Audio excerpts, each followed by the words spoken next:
Hare Krishna. Jaya Radha Madhava Kunja Bihari. Jaya Radha Madhava Kunja Bihari. Jaya Radha Madhava Kunja Bihari.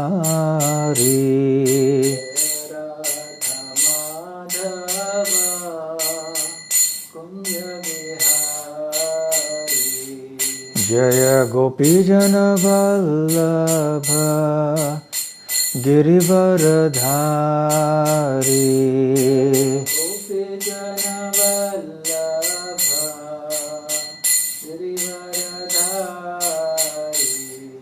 Jaya Gopi Jana Vallabha Girivaradhari.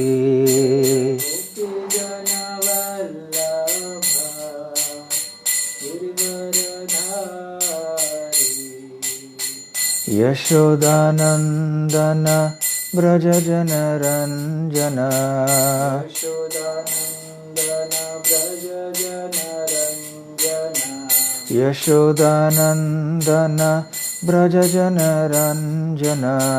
Yashodanandana Brajajana Ranjana. Yamuna Tira Vanachari.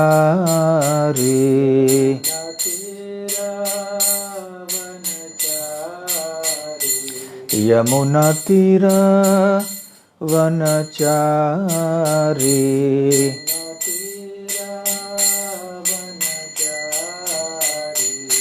Jaya Radha Madhava Kunja Bihari.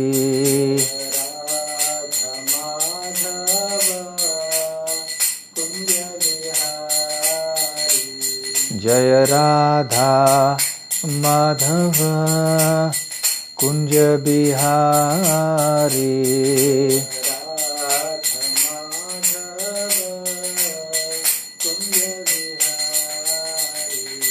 Jaya Shri Krishna Chaitanya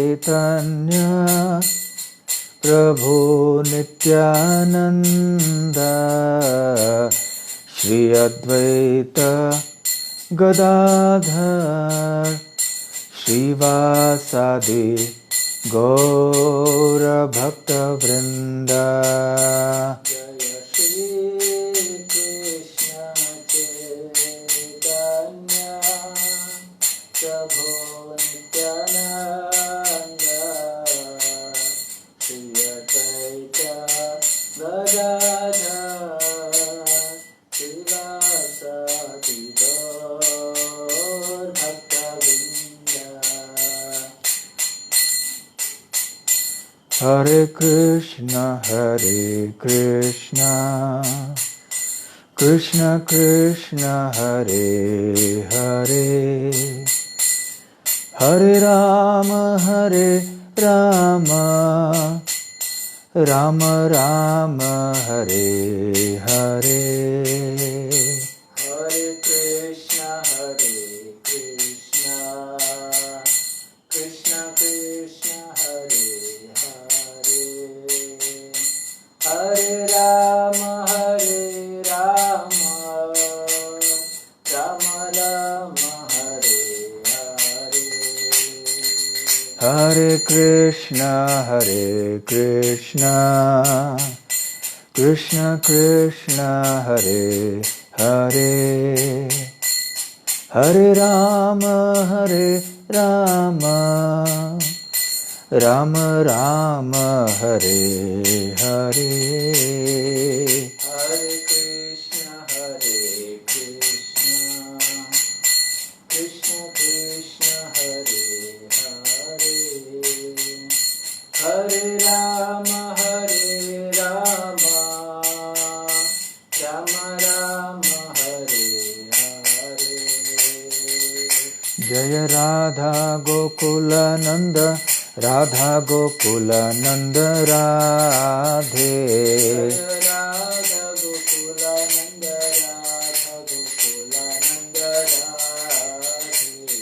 जय गौरनिताय गौरनिताय गौरनिताय जय गौरनिताय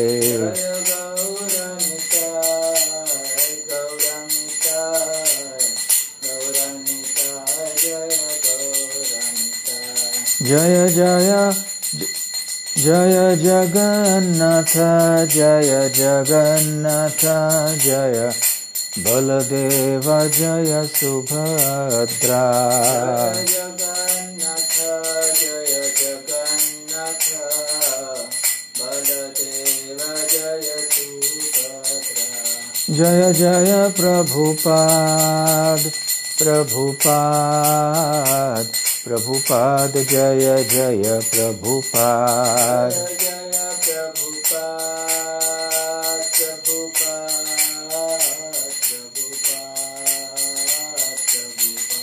निताय गौर हरि बोल हरि बोल हरि बोल निताय गौर हरि बोल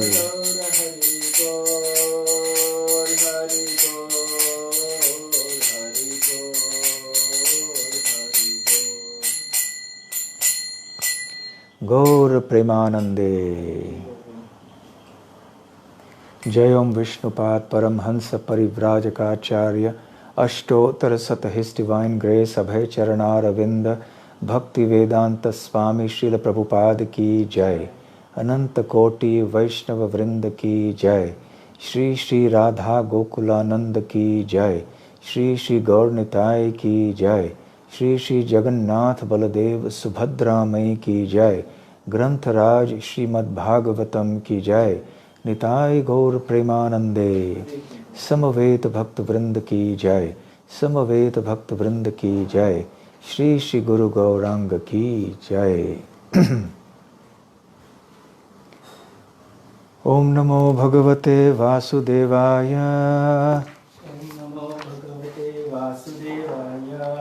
ओम नमो भगवते वासुदेवाय ओम नमो भगवते वासुदेवाय नारायणं नमस्कृत्य नरं चैव नरोत्तमं देवीं सरस्वतीं व्यासं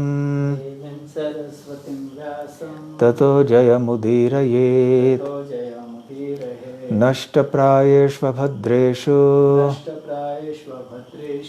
नित्यं भागवत सेवया भगवत्युत्तमश्लोके भक्तिर्भवति नैष्ठिकी ग्रंथराज श्रीमद्भागवतम 12वां स्कंद 13वां अध्याय श्रीमद् भागवत की महिमा श्लोक संख्या 13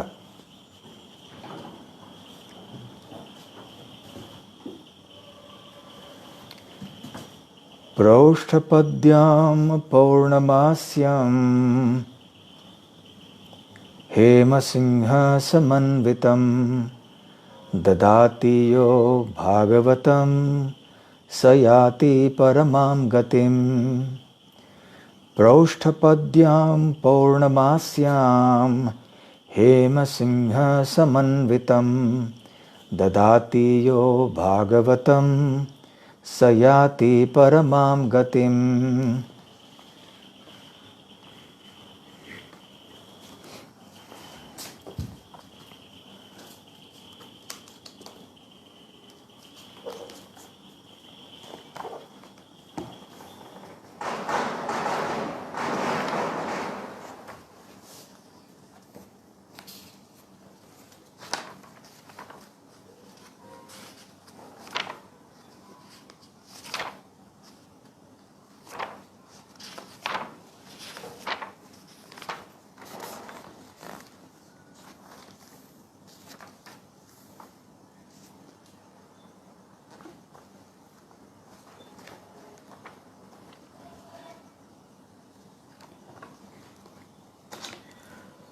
प्रौष्ठपद्यां भाद्रमास में पौर्णमास्याम पूर्णमासी के दिन हेम सिंह सोने के सिंहासन पर समन्वितम आसीन ददाति भेंट के रूप में देता है।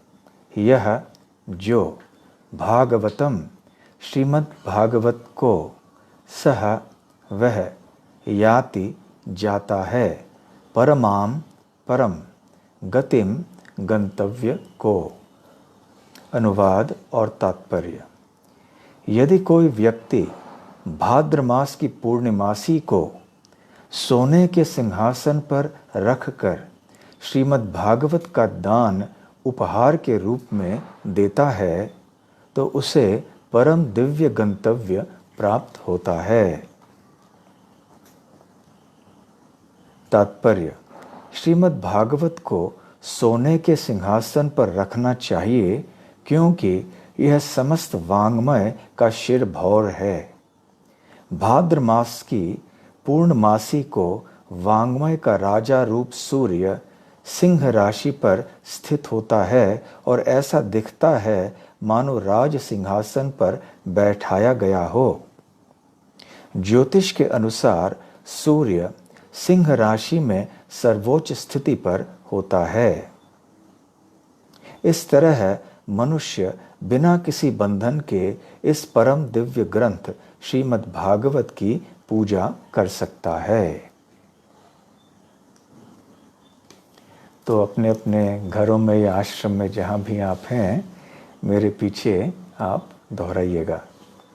यदि कोई व्यक्ति भाद्र मास की पूर्णमासी को सोने के सिंहासन पर रखकर श्रीमद् भागवत का दान उपहार के रूप में देता है तो उसे परम दिव्य गंतव्य प्राप्त होगा। ओम अज्ञानतिमिरान्धस्य ज्ञानाञ्जनशलाकया चक्षुरुन्मीलितं येन तस्मै श्रीगुरवे नमः। श्रीचैतन्यमनोभीष्टं स्थापितं येन भूतले स्वयं रूप कदा मह्यं ददाति स्वपदान्तिकं। वन्देऽहं श्रीगुरोः श्रीयुतपदकमलं श्रीगुरून् वैष्णवांश्च श्रीरूपं साग्रजातं सहगण रघुनाथान्वितं तं सजीवं साद्वैतं सावधूतं परिजनसहितं कृष्णचैतन्यदेवं श्रीराधाकृष्णपादां सहगण ललिता श्रीविशाखान्वितांश्च। नमो ओं विष्णुपादाय कृष्णप्रेष्ठाय भूतले श्रीमते भक्तिवेदांत स्वामिन्निति नामिने। नमस्ते सारस्वते देवे गौरवाणी प्रचारिणे निर्विशेष शून्यवादी पाश्चात्य देश तारिणे। वाञ्छा कल्पतरुभ्यश्च कृपा सिन्धुभ्य एव च पतितानां पावनेभ्यो वैष्णवेभ्यो नमो नमः। जय श्री कृष्ण चैतन्य प्रभु नित्यानंद श्री अद्वैत गदाधर शिवासादि गौर भक्त वृंद। हरे कृष्ण कृष्ण कृष्ण हरे हरे, हरे राम राम राम हरे हरे। हरे कृष्णा। जैसा कि आप सब जानते हैं, श्रीमद् भागवत इस बहुत ही रसमय और महत्वपूर्ण ग्रंथ में 12 स्कंध हैं और 12वें स्कंद में 13 अध्याय हैं। इस 13 अध्याय में 23 श्लोक हैं। इस 12वें अध्याय तक पहुंचने के पहले, इस 13वें अध्याय तक पहुंचने के पहले शुकदेव गोस्वामी संपूर्ण श्रीमद् भागवत का प्राय वर्णन कर चुके हैं। 12वें स्कंद में जब वो छठे अध्याय पर पहुंचते हैं तो उस समय वो संपूर्ण श्रीमद् भागवत के सार का वर्णन करते हैं, बल्कि आदेश अपना देते हैं। सार तो सूत गोस्वामी बाद में देते हैं। शुकदेव गोस्वामी अपने अंतिम उपदेश परीक्षित महाराज को देते हैं और परीक्षित महाराज निर्भय होकर अपने आने वाले मृत्यु का सामना करने के लिए तैयार रहते हैं। शुकदेव गोस्वामी उस स्थान से प्रस्थान करते हैं, चले जाते हैं। एक बार श्रीमद् भागवत का उपदेश उन्होंने राजा परीक्षित को दे दिया, उनका काम समाप्त हो गया। अब श्रीमद् भागवत अपना असर राजा परीक्षित के हृदय में करने ही वाला था और कर चुके थे। तो शुकदेव जी वहाँ से निकल पड़े और राजा परीक्षित उस सांप की प्रतीक्षा कर रहे थे जो कि उनके मृत्यु का कारण होना था। आपको याद होगा कि प्रथम स्कंध में ही वर्णित है कि शमिक ऋषि के जो पुत्र थे उन्होंने, हालांकि वो बच्चा था श्रृंगी, उस बच्चे ने राजा परीक्षित को शाप दिया था कि वो 7 दिन के बाद उसकी मृत्यु होने वाली है। तो राजा परीक्षित ने अपना देह त्यागा जब तक्षक सांप ने आके उनको डस लिया। और उसके बाद श्रील सूत गोस्वामी इस कथा को आगे जारी रखते हैं। वो वैदिक शास्त्रों के विभिन्न अंगों का वर्णन करते हैं और फिर 12वें अध्याय में संपूर्ण श्रीमद् भागवत का सारांश देते हैं। और 13वें अध्याय में, जो कि अंतिम अध्याय है श्रीमद् भागवत का और इस 12वें स्कंद का, इसमें सूत गोस्वामी प्रमुखतः 5 या 6 विषयों की चर्चा करते हैं। सबसे पहले जो विभिन्न पुराण हैं उनका विस्तार कितना है, अर्थात कितने श्लोक हैं उनमें, इसका। दूसरी बात वो वर्णन करते हैं कि श्रीमद् भागवत में कथा वस्तु क्या है, अर्थात किन विषयों के ऊपर प्रमुखतः यहाँ पर वर्णन है इस ग्रंथ में। तीसरी बात कि श्रीमद् भागवत ग्रंथ का उद्देश्य क्या है। चौथी बात कि जब ये ग्रंथ भेंट रूप में दिया जाता है तो इसकी विधि क्या होती है, और 5वां कि इसकी महिमा क्या होती है। और अंत में कि श्रीमद् भागवत का श्रवण करने से, कीर्तन करने से, इस ग्रंथ को गंभीरता से स्वीकार करने से क्या लाभ प्राप्त होता है, इसका भी वर्णन पाया जाता है। तो प्रारंभ में श्रील सूत गोस्वामी नैमिषारण्य में इकट्ठे हुए ऋषियों को बतलाते हैं कि 18 पुराण हैं, प्रमुख पुराण, महापुराण जिसे कहते हैं। और सूत गोस्वामी क्रमशः ये बताते हैं कि हर एक पुराण में कितने श्लोक हैं। जैसे ब्रह्मा पुराण है, विष्णु पुराण, शिव पुराण, मार्कंडेय पुराण, अग्नि पुराण, लिंग पुराण इत्यादि। उनमें से वो श्रीमद् भागवत का उल्लेख भी करते हैं। जब सारे 18 जो पुराण हैं उनका उल्लेख कर लेते हैं विस्तार सहित, फिर अंत में पुनः श्रीमद् भागवत का उल्लेख करते हैं और कहते हैं कि ये सारे 18 पुराणों में लगभग 4 लाख श्लोक हैं और श्रीमद् भागवत में 18,000 श्लोक हैं। तो श्रील विश्वनाथ चक्रवर्ती ठाकुर अपनी टीका में ये कहते हैं कि यहाँ पर 18 पुराणों का उल्लेख करते समय श्रीमद् भागवत का उल्लेख भी हुआ, परंतु इसके बाद पुनः श्रीमद् भागवत का उल्लेख क्यों किया सूत गोस्वामी ने? अन्य पुराणों के नाम दोहराए नहीं सूत गोस्वामी ने, केवल श्रीमद् भागवत का नाम दोहराया। तो ऐसे क्यों?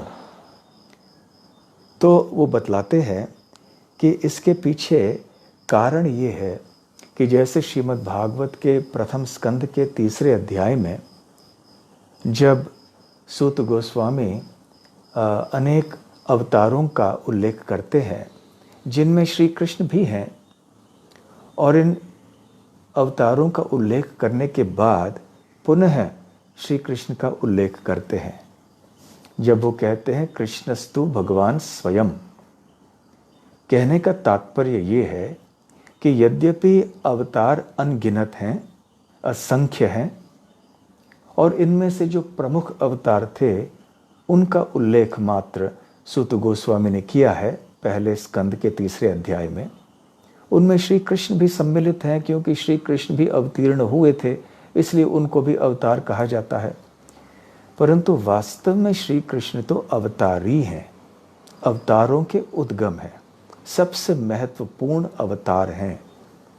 इसलिए यद्यपि अनेक अवतारों के उल्लेख के बीच में श्री कृष्ण का भी नाम सम्मिलित है, फिर भी इस श्रृंखला के अंत में पुनः श्री कृष्ण का नाम वो लेते हैं, ये स्थापित करने के लिए कि श्री कृष्ण का स्थान विशेष है। इन समस्त अवतारों में श्री कृष्ण का स्थान अद्वितीय है क्योंकि उन्हीं से सारे अवतारों का उद्गम होता है। ठीक उसी प्रकार से श्रील विश्वनाथ चक्रवर्ती ठाकुर कहते हैं कि यद्यपि 18 महापुराण हैं, उनमें से श्रीमद् भागवत भी एक है, फिर भी श्रीमद् भागवत अन्य पुराणों की तरह नहीं है। श्रीमद् भागवत का स्थान अन्य पुराणों की तुलना में कहीं ऊंचा है और इसलिए बहुत विशेष है। और साथ साथ अन्य पुराणों का उल्लेख करने का कारण ये है कि जब किसी राजा का वर्णन होता है तो राजा के साथ साथ उसके जो सहायक होते हैं, मंत्री होते हैं, उनका भी उल्लेख होता है। तो ठीक उसी प्रकार से ये श्रीमद् भागवत जो है ये राजा है संपूर्ण शास्त्रों में और विशेष रूप से पुराणों में। जैसे कि जिस श्लोक का पठन हमने आज किया 13वें श्लोक का, उसमें भी इसी बात की पुष्टि की गई है कि श्रीमद् भागवत पुराणों में से या शास्त्रों का राजा है। तो इसलिए श्रीमद् भागवत के साथ साथ अन्य पुराणों का उल्लेख भी किया जाता है। तो श्रील जीव गोस्वामी यहाँ पर तात्पर्य में कहते हैं कि वास्तव में इतिहासों को भी मिलाकर 5.25 लाख श्लोक होते हैं। इतिहास अर्थात महाभारत है, वाल्मीकि रामायण है इत्यादि। तो इन सब को मिलाकर लगभग 5.25 लाख श्लोक हो जाते हैं। तो इस 13वें अध्याय के प्रारंभ में पुराणों के और इतिहासों के विस्तार का उल्लेख है और उसके बाद कथा वस्तु। तो कथा वस्तु अर्थात किन विषयों की चर्चा यहाँ पर हुई है। यहाँ पर सूत गोस्वामी कहते हैं आदि मध्यावसानेषु वैराग्याख्यान संयुतम हरिलीला कथा व्रात अमृता निंदित अमृतान्दित सत्सुरम अमृत आनंदित सत्सुरम। तो कहते आदि मध्य अवसानेषु, तो प्रारंभ में आदि, मध्य मतलब बीच में, अवसानेषु और अंत में इस श्रीमद् भागवत में क्या वर्णित है? वैराग्य आख्यान संयुतम। तो श्रीमद् भागवत ऐसे वैराग्य की कथाओं से भरा हुआ है। वैराग्य आख्यान संयुतम। और किन चीज़ों से भरा हुआ है? क्या श्रीमद् भागवत में केवल वैराग्य की कथा है और अन्य किसी चीज़ की कथा नहीं है? बिल्कुल ऐसा नहीं है। तो किस चीज़ किस विषय का वर्णन यहाँ पर है? हरि लीला कथा। ये जो हरि लीला कथा है और व्रात, हरि लीला कथा का वर्णन यहाँ पर है, जो कि अमृत आनंदित, जो अमृत, जो ये अमृत है इस कथा का, इसको आनंद ये प्रदान करता है कि इनको सत सुरम, सत अर्थात जो भगवान के भक्त हैं, और सुरम अर्थात जो देवगण हैं। तो इस श्रीमद् भागवत में दो विषय प्रमुख हैं, एक है वैराग्य और दूसरा है हरि लीला कथा, जो कि अमृत है। और ये अमृत का आनंद भक्तों को और देवताओं को प्राप्त होता है। साथ साथ इसका उद्देश्य क्या है? इसका उद्देश्य है कैवल्य एक प्रयोजनम। इसका प्रयोजन है केवल कृष्ण भक्ति और कोई नहीं। तो ये मुख्य विषय है। और तो ऐसे इन तीन विषयों की चर्चा करने के बाद अब वो इस 13वें श्लोक में आते हैं, जिसका पठन इस प्रवचन के प्रारंभ में मैंने किया। तो इसमें सूत गोस्वामी कहते हैं, प्रौष्ठ पद्यम अर्थात भाद्र महीने को ये कहते हैं। तो भाद्र महीने के पौर्णमास्याम, पूर्णमासी अर्थात पूर्णिमा। तो पूर्णिमा ये संक्षिप्त शब्द है, पूर्णमासी। तो पूर्णमासी भाद्र पूर्णिमा के दिन जब कोई व्यक्ति ददाते यह भागवतम, ये श्रीमद् भागवतम को देता है, किसी व्यक्ति को भेंट में देता है, और कैसे देता है? हेम सिंह समन्वितम, उस स्वर्ण के सिंहासन पर बिठाकर श्रीमद् भागवत को किसी को भेंट देता है, तो जो भेंट देने वाला व्यक्ति है स याति परमाम गतिम, तो निश्चित ही परम गति को प्राप्त करता है।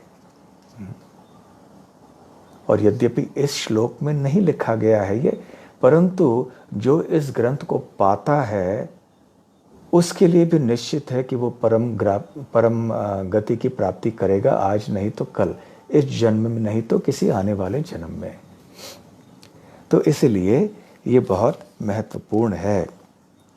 तात्पर्य में कहा गया है,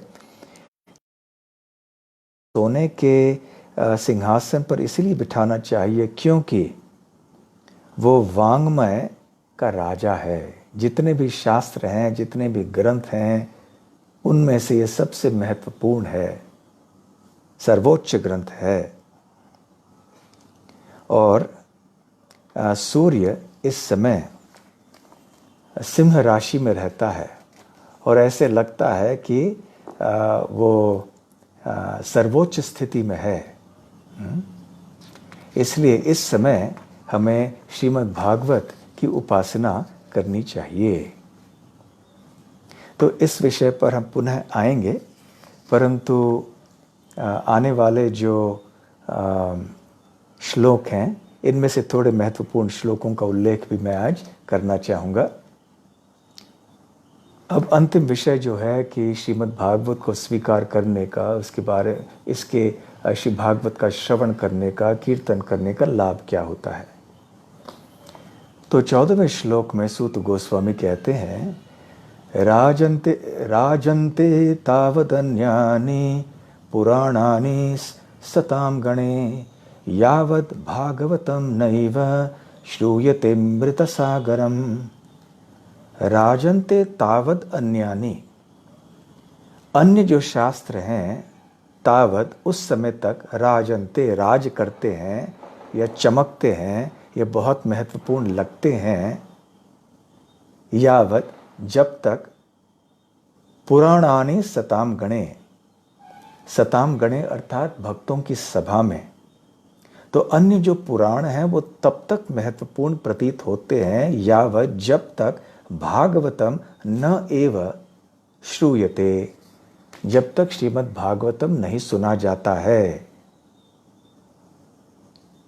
लेकिन जब भागवत सुना जाता है तो अन्य जितने भी ग्रंथ हैं, चाहे वो पुराण हो या अन्य कोई भी ग्रंथ हो, वो फिर बहुत ही निम्न स्तर के लगने लगते हैं तुलनात्मक दृष्टि से। क्यों? क्योंकि अमृत सागरम, क्योंकि भागवत जो है ये अमृत का सागर है। और फिर 15वें अध्याय में बहुत महत्वपूर्ण बात सूत गोस्वामी कहते हैं, ये बहुत एक प्रसिद्ध श्लोक है। सर्व वेदांत सारम ही श्री भागवतम इष्यते तद्रसामृत तृप्तस्य नान्यत्र स्याद्रतिः क्वचित्। सर्व वेदांत सारम ही, ये संपूर्ण वेदांत दर्शन का सार है। क्या? ये श्रीमद् भागवतम, श्री भागवतम इष्यते। इष्यते का मतलब है कहा जाता है। ऐसे कहा जाता है कि ये श्रीमद् भागवत संपूर्ण वेदांत दर्शन का सार है। तद रसामृत तृप्तस्य, तो जिसका हृदय तृप्त हो चुका है इस श्रीमद् भागवत के रस के अमृत का पान करने से, न अन्यत्र स्याद रति क्वचित, तो अन्य किसी ग्रंथ के प्रति कैसे उसके हृदय में कभी भी आकर्षण उत्पन्न हो सकता है? ये संभव नहीं है। तो श्रीमद् भागवत एक रस शास्त्र है। दिव्य रसों का वर्णन इस शास्त्र में पाया जाता है। इसलिए जो रसिक भक्त हैं विशेष रूप से वो रुचि लेते हैं, और जो रसिक भक्तों की तरह ही रसिक बनना चाहते हैं उन्हें भी चाहिए कि वो इस ग्रंथ का नियमित रूप से श्रद्धापूर्वक भक्तों के संग में श्रवण कीर्तन मनन करें। और फिर और एक महत्वपूर्ण श्लोक 16वें अध्याय में जो भी बहुत प्रसिद्ध है, निम्न गानाम यथा गंगा देवानाम अच्युतो यथा वैष्णवानाम यथा शंभुः पुराणानाम इदम तथा। अब तुलना की जा रही है श्रीमद् भागवत की अन्य पुराणों से। निम्न गानाम यथा गंगा, निम्न गानाम, निम्न मतलब नीचे की ओर, गाना मतलब जाने वाली। तो नदियों को निम्न गानाम कहते हैं क्योंकि वो पहाड़ों से उत्पन्न होकर फिर पहाड़ों से नीचे चल के समतल जमीन पर चलती हैं, बहती हैं और अंततः समुद्र में मिल जाती हैं। तो निम्न गानाम, तो नदियों में, यथा गंगा, जिस तरह से गंगा श्रेष्ठ है, देवानाम, जितने भी देव हैं उनमें से जिस प्रकार अच्युत या श्री कृष्ण श्रेष्ठ हैं, वैष्णवानाम यथा शंभुः, जिस प्रकार वैष्णवों में से शंभु या शिवजी श्रेष्ठ माने हैं, ठीक उसी प्रकार से तथा पुराणानाम इदम, समस्त पुराणों में से ये श्रीमद् भागवत श्रेष्ठ माना जाता है। इस तरह से श्रीमद् भागवत की महिमा का गान सूत गोस्वामी करते हैं। श्रीमद् भागवतम पुराणममलम यद वैष्णवानम प्रियम यस्मिन् पारमहंस्यम एकममलम ज्ञानम परम गीयते। तो तत्र ज्ञान विराग भक्ति सहितम नैष्कर्म्यम आविष्कृतम पठम विचारण परो भक्त्या विमुच्ये नरः। तो सूत गोस्वामी कहते हैं ये श्रीमद् भागवतम जो है पुराणम अमलम, ये अमल पुराण है जिसमें कोई मल नहीं है। मल क्या होता है? भौतिकता, भौतिक विचार या भौतिक मानसिकता, ये मल माना जाता है आध्यात्मिक दृष्टि से। तो अन्य कितने सारे शास्त्र हैं, जैसे कर्मकांडीय शास्त्र हैं, ज्ञानकांडीय शास्त्र हैं, और जो भले कर्मकांडीय शास्त्र न भी हों, उनमें भी थोड़ा बहुत कर्मकांड ज्ञानकांड का मिश्रण यहाँ वहाँ पाया जाता है। परंतु इस श्रीमद् भागवत ग्रंथ में ऐसे किसी मल का लेश मात्र भी नहीं पाया जाता है। तो ये अमल पुराण कहलाता है। यद वैष्णवानाम प्रियम, ये वैष्णवों के लिए बहुत प्रिय है। यस्मिन् पारमहंस्यम एकम अमलम ज्ञानम परम गीयते। तो ये किस तरह का ग्रंथ है? ये गीयते, ये गान करता है। किस चीज़ का गान करता है? एकम अमलम ज्ञानम परम, एक ऐसे ज्ञान का गान करता है जो कि परम है, जो कि अमल है, और जो एक है, अद्वितीय है। यस्मिन् पारमहंस्यम, जो परमहंसों के लिए प्राप्य है, प्राप्त करने योग्य है, जो परमहंसों द्वारा प्राप्त किया जाता है, ऐसे ज्ञान का एकम अमलम ज्ञानम परम गीयते, इसका गान होता है श्रीमद् भागवत में।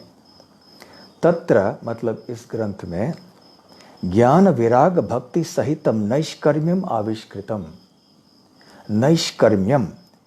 नैष्कर्म्यम अर्थात जो जिस कर्म में कोई भौतिक फल नहीं होता, ऐसे नैष्कर्म्य के साथ साथ सहितम ज्ञान, वैराग्य और भक्ति का भी उल्लेख होता है।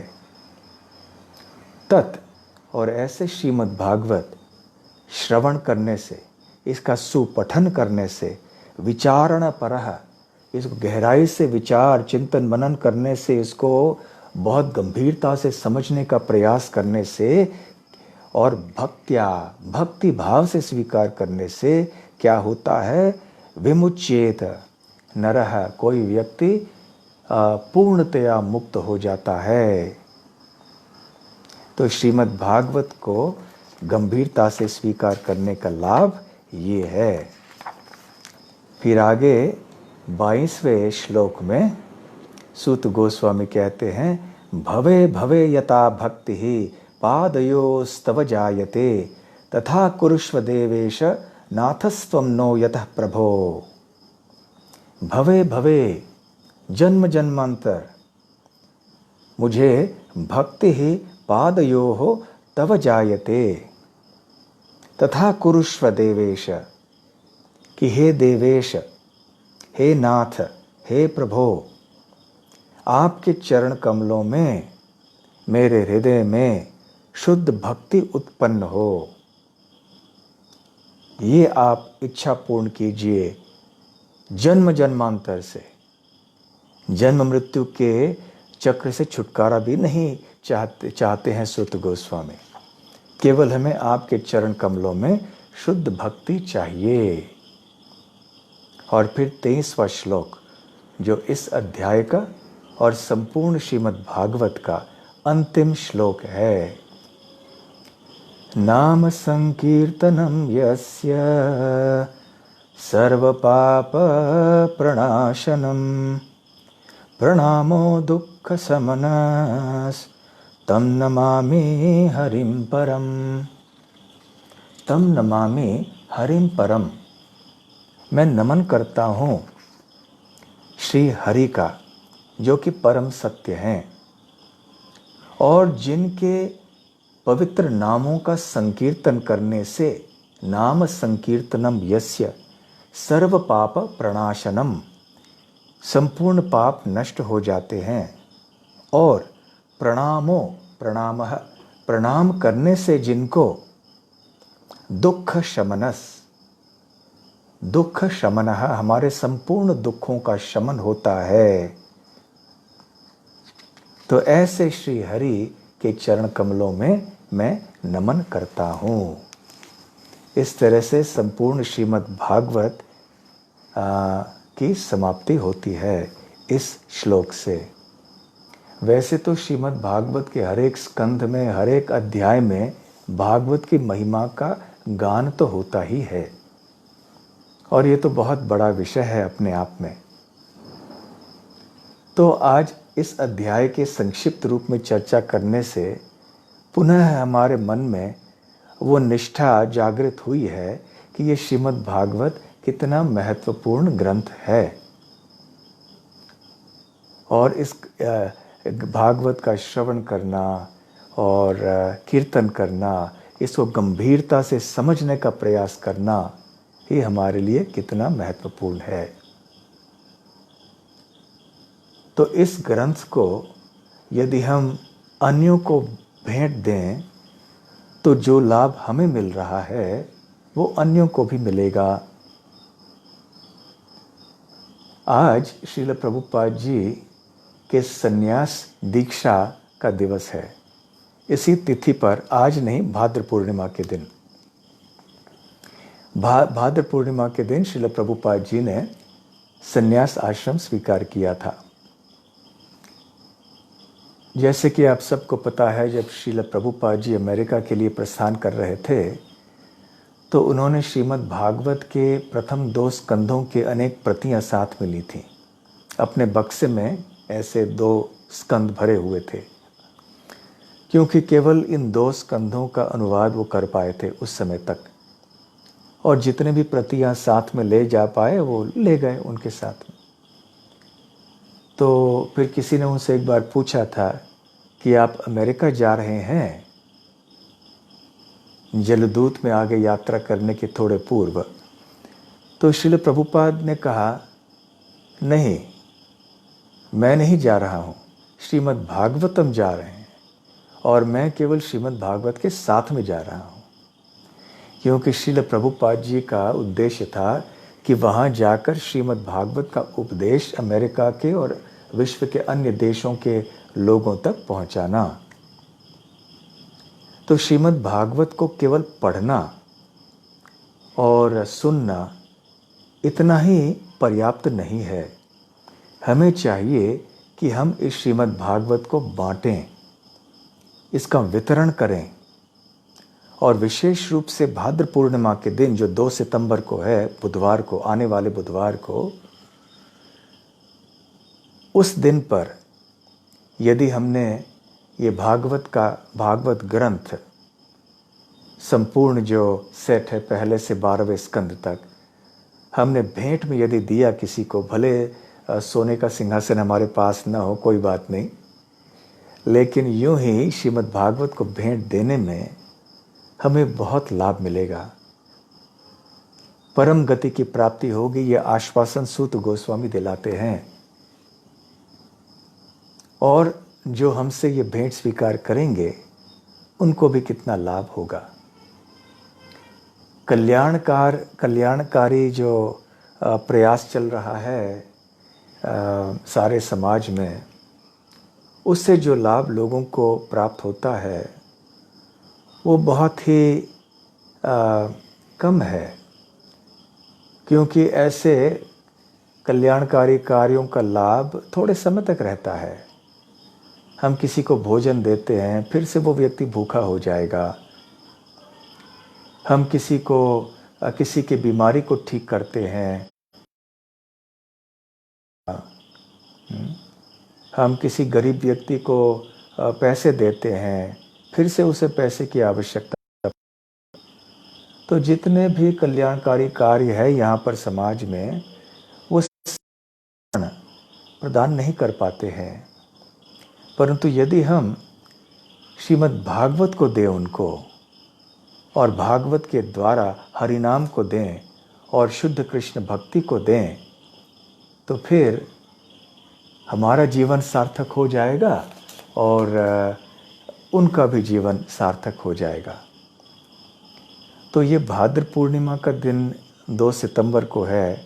तो ये प्रवचन आज हमने क्यों किया? क्योंकि आपको तैयारी करने के लिए थोड़े दिन मैं देना चाहता था। तैयारी किस लिए? ताकि आप सोच लें कि आपको ये भागवत ग्रंथ का दान भेंट रूप में देना है किसी को।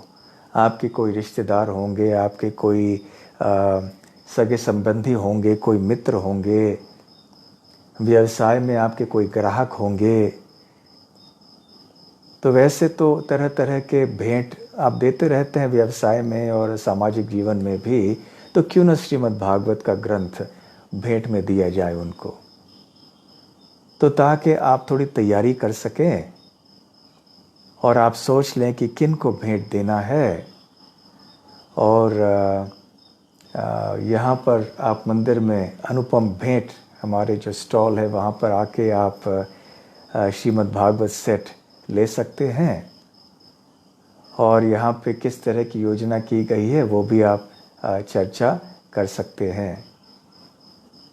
तो यदि आपको संपूर्ण जो राशि है उसकी एक बार में आप नहीं दे पाते हैं, तो आप नागेंद्र प्रभु कि वो आपको बताएंगे कि यहाँ क्या योजना की गई है, ताकि आप भागवत को दे सकें। समय समय पर थोड़ा थोड़ा पैसा दे के भी आप संपूर्ण श्रीमद् भागवत को इस तरह से दान में दे सकते हैं। तो बहुत अच्छा दिन है। श्रील प्रभुपाद जी अवश्य आपके ऊपर कृपा करेंगे, क्योंकि श्रीमद् भागवत का दान अर्थात कृष्ण भक्ति का दान। तो आप सबसे निवेदन है, आप इस दिन को गंभीरता से लीजिए और प्रयास कीजिए श्रीमद् भागवत को अन्यों को देने के लिए। चाहे आप बेलगाम में रह रहे हों या विश्व के किसी भी स्थान में रह रहे हों और फेसबुक से आप जुड़े हुए हों हमारे साथ, तो कृपया अपने अपने स्थानों में भी आप इस दिन पर विशेष रूप से आप श्रीमद् भागवत का वितरण कीजिए। इसका अर्थ ये नहीं है कि साल में केवल एक दिन पर आप ऐसा प्रयास करेंगे, अन्य दिनों पर आप प्रयास अवश्य कीजिए, परंतु विशेष रूप से इस दिन पर आप श्रीमद् भागवत का वितरण करने के लिए प्रयास पूरा कीजिए। ग्रंथराज श्रीमद् भागवतम की जय। श्रील प्रभुपाद की जय। गौर प्रेमानंदे। हरि हरि बोल। हरे कृष्णा हरे कृष्णा।